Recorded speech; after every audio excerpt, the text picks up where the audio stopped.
دا یو روز سوال کړی دی چې زما پلار مړ شو تیر شوي کال او په هغه باندې د رمضان 2 روژې پاتې وي، نو اوس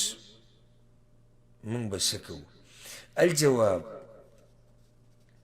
که چېرته دا مسله موږ بیان کړې وه، ځکه ټولو ته بیا دا ویم چې هغه دوره کومه چې نږدې ورځو کې ختمه شوه هغه یو پیر بیا واورئ، ډېرې قیمتي مسلې دي او ټولو مسلمانانو ته به ترې فایده میلاو شي، د ټولو دپاره دي هغه مسلې. موږ دا خبره ذکر کړې وه چې بیمار چې روجې پې پاتې شي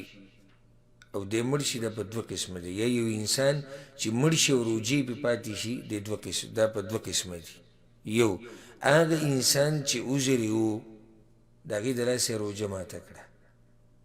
او بیا ورته موقع میلاو شوه د دې روجو د نیوو او روجې ونه نیوې، د ده ځان له مسله ده. او یو هغه سړی دی چې هغه د عذر په هغه دوران کې مړ شو، نو د ده ځان له مسله ده. دې ورور ته موږ دا وایو که چېرته ستاسو والد صاحب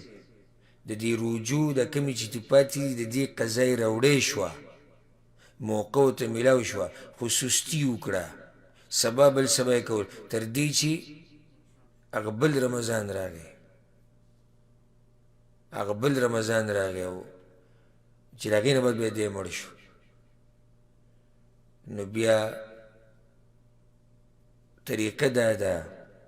چې په دې خپلو خپلوانو کې به یو کس د هغه د طرف نه د 2 ورځې روژې ده ونیسي. اگر که دې مسلو کې د علماو اختلاف وي، خو موږ خلاصه ذکر کوو. متفق علیه حدیث دی، من مات وعلیه صیام صام عنه ولیه، څوک چې مړ شي او په هغه باندې روژه پاتې شي نو د هغه خپل خپلوان دي د روژې ونیسي د هغه د طرف نه. او که چېرته د ده د طرف نه پکې څه سستي څه افراط څه نه شي، بیمارو 2 ورځې روژې ونه نیوي د رمضان او هغه بیماري پې وا تر دې چې څه شو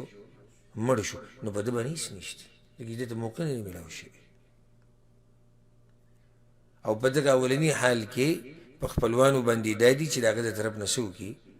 روجې ونیسي، یا